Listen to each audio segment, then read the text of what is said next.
11 février 1922. Le sujet final de nos entretiens devient de plus en plus délicat et les matériaux que je trouve dans le médium tellement restreints que je dois vous demander d'excuser la pauvreté des expressions employées. Nous allons presque entrer et planer dans le domaine divin. Aujourd'hui, je voudrais pouvoir entr'ouvrir une fenêtre sur cet azur céleste, qui est le foyer de toutes les radiations et résume pour vous toutes les vertus, toutes les puissances intellectuelles et morales. Vous avez constaté dans vos vies humaines que chaque être, à des degrés divers, possède, soit par intuition, soit comme résultante de sa volonté, des qualités qu'il a acquises sur votre globe, dans des vies antérieures ou par des aspirations vers les sphères fluidiques divines. J'en arrive à vous dire que l'être divin est un foyer radiant, composé de toutes choses et composant toutes choses. Vos imaginations terrestres ne peuvent comprendre cela. Il ne le faut pas du reste, car, sur votre plan, vous ne devez pas vous hausser plus que l'évolution ne vous le permet. Mais, de l'espace, nous avons une sensation plus forte qu'il existe une sphère, un champ d'action dans lequel les ondes fluidiques impressionnent et font vibrer, chez nous, les êtres spirituels, chez vous, les êtres corporels, et qui représente la puissance, la beauté, l'harmonie du divin. Cette harmonie est l'essence même de l'art, c'est elle qui, dépensée en de justes mesures, fait vibrer les cerveaux des génies et met en action les intelligences en cours d'évolution, par un travail et une volonté soutenue et raisonnée. Ces sphères ouvrent l'accès du champ divin. Nous pouvons nous représenter celui-ci mieux que vous et cependant nous ne pouvons encore nous fondre en lui.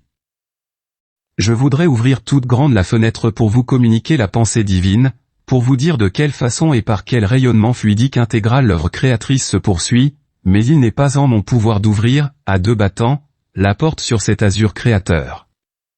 Ce n'est donc que par une toute petite ouverture que je puis communiquer à vos cerveaux et à vos cœurs ce que je sais moi-même. Le foyer divin est donc en action constante et régulière, créant le mouvement universel. C'est par lui que naissent, vivent et se transforment les créatures, suivant la pureté des éléments physiques employés.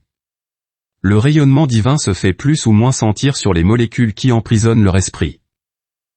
Le corps humain est plus ou moins parfait. Il y a une question d'atavisme, une question d'attirance spirituelle dans les milieux plus ou moins purs que les 10 corps traversent. Les créations provenant du champ divin sont d'une élévation grandiose. À mesure qu'on se rapproche de lui, on comprend mieux le fonctionnement de ce grand organisme qu'est l'univers. C'est un fait constant que, lorsque des rouages se meuvent continuellement, ils arrivent à se couvrir d'une rouille qui empêche leurs axes de jouer régulièrement. La rouille se traduit chez les êtres organisés par une emprise des travers inhérents aux milieux inférieurs, et, lorsqu'il y a fêlure, des défauts et des vices.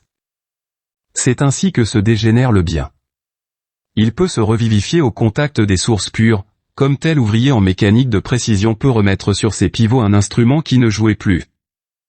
Par une volonté toujours soutenue, par un appel direct, aspirez donc les rayons vivifiants, par là vous pourrez vous tenir en relation avec les faisceaux fluidiques qui émanent du champ divin et qui revivifieront, par leur action, les parties de vos êtres souillés par la rouille des travers et des vices. C'est par ces relations, presque contente avec ces faisceaux fluidiques, que l'être, sur un monde ou dans l'espace, conserve des aptitudes, des moyens d'élévation, des intuitions qui forment le sens générique du mot article. C'est pour cela que chaque être doit avoir souci de sa progression et conserver en lui-même ce pôle attractif qui, se traduisant virtuellement par des capacités correspondant à ses désirs, sera plus ou moins épris d'art. Ce mot art, presque magique, signifie rayon émanant d'un champ supra-cosmique, ce rayon entretient chez nous la lumière, la grandeur, la puissance, la beauté, la bonté émanant du foyer qui forme le centre du champ fluidique divin. J'ai parlé, dans une précédente causerie de ce point le plus sensible de l'organisme humain qui s'appelle le cœur. C'est du cœur que par la vibration qui, en se répandant dans tout votre être, lui fournit les moyens d'extérioriser des pensées nobles et élevées. Mais, cette vibration, analysez-la bien, rentrez en vous-même et vous comprendrez que lorsqu'un sentiment généreux fait vibrer votre cœur, c'est qu'il a reçu au même instant l'impulsion, par une onde émanant du divin, d'un noble et généreux sentiment. C'est grâce à une évolution rationnelle sur des plans différents, sur des mondes divers, que les êtres s'épurent graduellement. Ce qui se fait autour de vous se fera en plus grand autour des êtres, des mondes, des sphères. Pour conclure, l'art est pour l'être humain l'appel du champ divin. Plus un être, par sa volonté et ses actes, se rapproche de Dieu, plus il est apte à ressentir les effluves et les vibrations divines. Suivant son évolution, ces vibrations se traduiront par des créations de vertu. Le mot vertu étant pris dans un sens très général. Dans mon esprit, il signifie tout ce qui est digne d'être aimé. L'art est donc un des moyens de sentir la grandeur de Dieu. Nous devons remercier le Créateur de nous laisser toujours en relation avec lui. À nous de savoir nous en rendre de plus en plus dignes. Il faut vénérer et aimer l'art, puisqu'accent grave travers l'immensité c'est lui qui est le messager de l'immortel rayonnement et de l'universel mouvement divin. Gardons au plus profond de notre être ce point sensible qui est pour nous un des pôles de communication avec notre Créateur. Que nous soyons munis d'un corps charnel ou d'une enveloppe spirituelle, le rayon divin vient toujours à nous, lorsque nous ne laissons pas dans l'inaction, par une inertie coupable, cette machine qui doit servir de transmission aux fluides et aux ondes divins. L'être évolué a la joie d'aider au perfectionnement et à la préservation d'êtres plus matériels. L'art, messager du divin, est le flambeau qui ne doit jamais s'éteindre, il doit nous faire comprendre que la beauté et la gloire de Dieu sont infinies.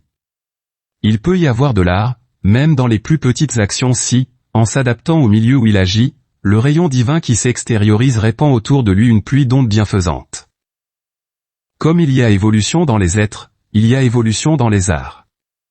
Vous avez les primitives dans les arts, aussi bien que dans les actions et dans les vertus, mais toujours l'étincelle brille dans les conditions où elle peut se manifester, pour affirmer la grandeur de Dieu. Tiré de la revue Spirit de janvier, février, mars, avril, mai, juillet, août, septembre, octobre, novembre, décembre 1922.